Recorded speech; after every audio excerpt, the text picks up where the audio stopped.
अब चलते हैं केवाईसी की तरफ और आज हम बातचीत करेंगे एसबीआई कार्ड्स के मैनेजमेंट से। कंपनी के चौथी तिमाही के नतीजे खराब रहे हैं। चौथी तिमाही में नए खातों की संख्या में गिरावट देखने को मिली है। कंपनी की एसेट क्वालिटी गड़बड़ हुई है। कंपनी की क्रेडिट कॉस्ट बढ़ी हुई है। किस तरीके से नतीजों को मैनेजमेंट रीड करता है और आगे के लिए क्या आउटलुक है, इन सब पे हम बातचीत करेंगे एसबीआई कार्ड्स के एमडी एंड सीईओ अभिजीत चक्रवर्ती से। अभिजीत जी, बहुत बहुत स्वागत है आपका सीएनबीसी आवाज़ पर। नंबर हमको बहुत अच्छे नहीं दिख रहे हैं क्योंकि कई सारी समस्याएं एक साथ इसमें दिख रही हैं। कॉस्ट भी बढ़ी हुई है, एसेट क्वालिटी भी उतनी अच्छी नहीं है। क्या आप कैसे समझाएंगे? आपके मार्जिन्स भी बहुत अच्छे नहीं दिख रहे हैं, गिरे हुए हैं, ऑल टाइम लो पे चल रहे हैं। What is your explanation for the risk? Numbers हमको बहुत अच्छे दिख रहे हैं। हमारे जो व्यवसाय है उसके कुछ मापदंड हम लोग मान के चलते हैं। नए खाते कितने किए, और हमारे जो नए और वर्तमान में हमारे जो ग्राहक हैं वो हमारा कार्ड कितना इस्तेमाल करते हैं, और हमारा जो रिसीवेबल बुक है वो कितना बढ़ता है। हमने पिछले साल 4.4 मिलियन मतलब 44 लाख नए कार्ड किए हमने हमारा जो स्पेंड होता है, जो कि कार्ड का इस्तेमाल करना होता है, वो हमारा 27% बढ़ा हमारा एक साल के अंदर। रिसीवेबल्स जो हैं, जो देयक होते हैं कस्टमर्स से, वो हमारे बढ़े 25%।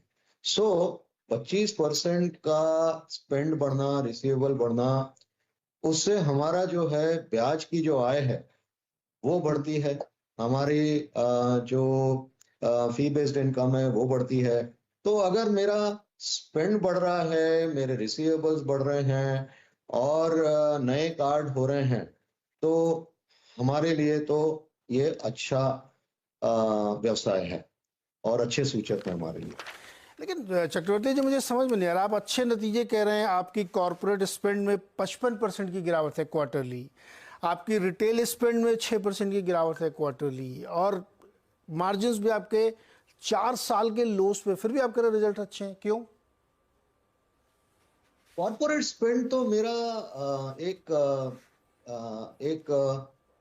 प्रतिशत मेरे स्पेंड्स का है। मेरा जो रिटेल स्पेंड है वो मेरा एक्चुअल मेरा अर्निंग एसेट क्रिएट करता है, क्योंकि कॉर्पोरेट स्पेंड जो है उससे कोई रिसीवेबल क्रिएट नहीं होता है, और उससे जो ब्याज वाला जो रिसीवेबल है वो क्रिएट नहीं होता है। मेरे लिए रिटेल एसेट्स बहुत मायने रखता है, और वो मेरा 80% से ऊपर मेरे स्पेंड्स का रहना चाहिए, और वो रहता है। और यही रिटेल स्पेंड मेरा जो है साल के ऊपर साल मेरा करीब 27% इस साल बढ़ा है, और उसी से मेरी ब्याज की आय भी बढ़ी है। कॉर्पोरेट स्पेंड्स अगर वापस आए तो कॉर्पोरेट स्पेंड्स हमने कम कर दिए थे जब आरबीआई ने एक नियम लाया फरवरी में। तो उससे क्या है, जो वेंडर्स को हमने देखा कि वेंडर्स को समय लगेगा उनके मर्चेंट उनको बनने में, और जब आरबीआई के नियम के आधार पे जब व्यवसाय करने लायक समय आ जाएगा हम उसमें वापस आएंगे। तो अब हम अप्रैल से वापस हमको वो सूचक दिखने लगे हैं, और हम कॉर्पोरेट बिजनेस में भी वापस आ गए हैं। इस तिमाही के आखिर तक हम लोग वो कॉर्पोरेट का स्पेंड भी हम लोग ले आएंगे। लेकिन मैं दोबारा कहूंगा कि मेरी प्राथमिक आय रिटेल स्पेंड से आती है, जो कि मेरा बढ़ता हुआ रहा। But Chakravarti ji, retail spend भी आपके वीक है। मैं वही तो सवाल आपसे कर रहा हूँ कि कॉर्पोरेट चले छोड़ देते, आप रिटेल में भी कोई बहुत अच्छी ग्रोथ नहीं दिख रही है, वहां पे भी गिरे हुए हैं क्वार्टरली। क्योंकि ये क्वार्टर जो आप देख रहे हैं वो त्योहार वाला क्वार्टर के बाद वाला क्वार्टर। आपको देखना पड़ेगा कि हर साल जो क्वार्टर में त्योहार रहता है, वो क्वार्टर फेस्टिव सीजन जिसको हम बोलते हैं, वो क्वार्टर जो है स्पेंड्स के लिए सबसे ज्यादा आकर्षक रहता है। हमारे ग्राहक तब हमारे कार्ड का बहुत अच्छा इस्तेमाल करते हैं, और उसके अगला वाला क्वार्टर में वो एक उसका एक थोड़ा सा निगेटिव इम्पैक्ट रहता है। लेकिन हम हमारी आय तो साल भर साल की हम देखेंगे, तो पूरे साल का हम देखेंगे तो कहीं ना कहीं हम लोग काफी अच्छे आकर्षक जगह पे हैं। चलिए, आप ये लॉजिक दे रहे हैं कि फेस्टिवल की वजह से क्वार्टरली इस तरह से दिख रहे हैं। अब आप मुझे मार्जिन समझाइए। आपके मार्जिन 4 साल के लोस पर है, क्रेडिट कॉस्ट आपकी 7% से ऊपर है, क्यों? यहाँ पे तो नहीं क्वार्टरली, चलिए ईयरली बताइए, फिर इसमें क्यों दिक्कत है? मार्जिन के साथ साथ मेरी प्रॉफिटेबिलिटी में तो मैं साथ में अभी भी मैं लाभ दे रहा हूँ, मैं फिर भी प्रॉफिट कमाता हूँ, क्योंकि मार्जिन गिर भी रहा है तो उसका कारण जो मेरा इकोसिस्टम है और जो रेट्स प्रिवेल करते हैं, मैं उसको अवॉइड नहीं कर पाता।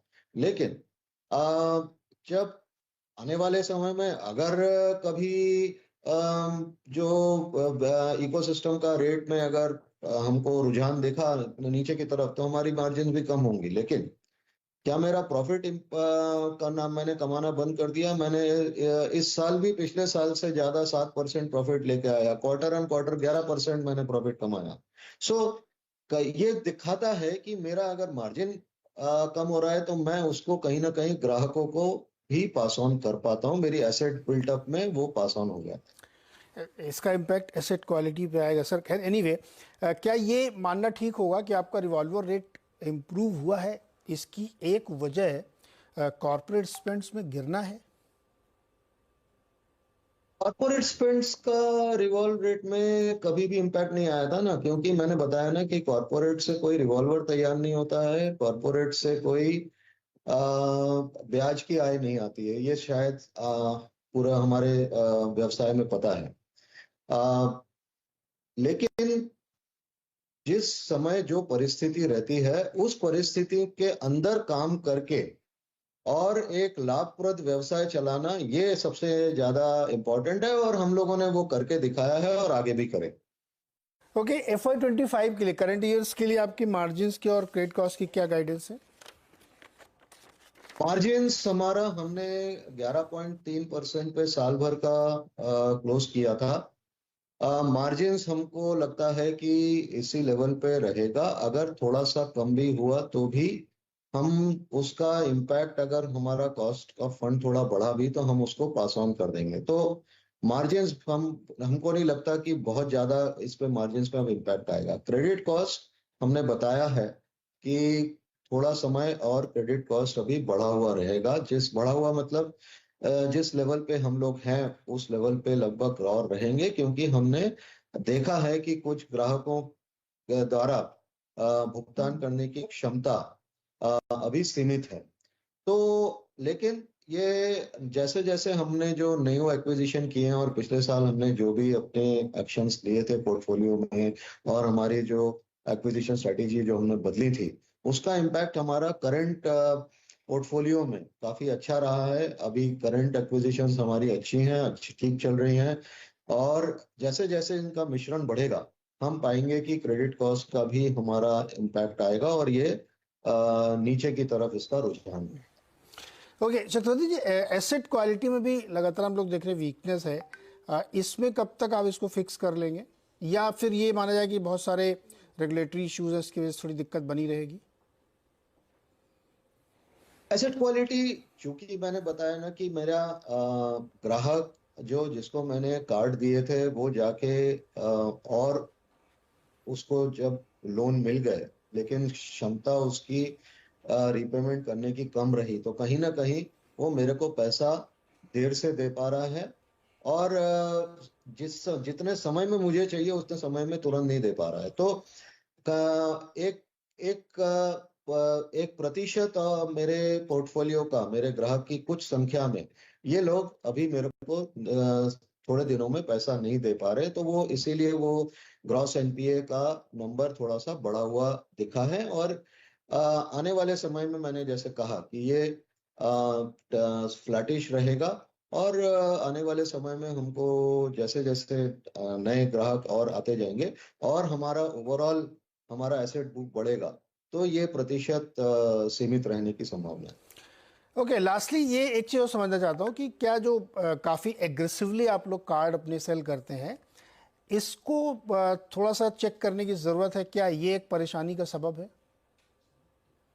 तब हम लोग तो 44 लाख कार्ड किए हैं, और अगर आप तुलनात्मक देखें तो कहीं ना कहीं 52 लाख कार्ड उससे पिछले साल किए थे। तो हमने तो कार्ड थोड़े कम ही किए हैं इस साल, और उसका कारण यही है कि हमने कहीं ना कहीं जो अपने कार्ड एक्विजिशन के नियम बनाए थे, उन नियमों में थोड़ा सा हमने कोई सख्ती लाई है। कहीं ना कहीं हमने कुछ सेगमेंट, कुछ परिस्थितियों में हमने कार्ड लेना कम किया है। तो इन सब का इम्पैक्ट जो है, प्रभाव पड़ा है हमारे कार्ड एक्विजिशन पे, और इसी कारण से थोड़े से कम नंबर है, और हम लोग इसी स्ट्रेटेजी से आगे चलेंगे, और हम उम्मीद करेंगे कि हमारा जो पोर्टफोलियो है वो एक हेल्दी पोर्टफोलियो बना रहे। ओके चक्रवर्ती जी, बहुत बहुत शुक्रिया हमारे साथ जुड़ने के लिए। नेक्स्ट क्वार्टर में हम लोग फिर बातचीत करेंगे। फिलहाल एक छोटा सा ब्रेक, और ब्रेक के बाद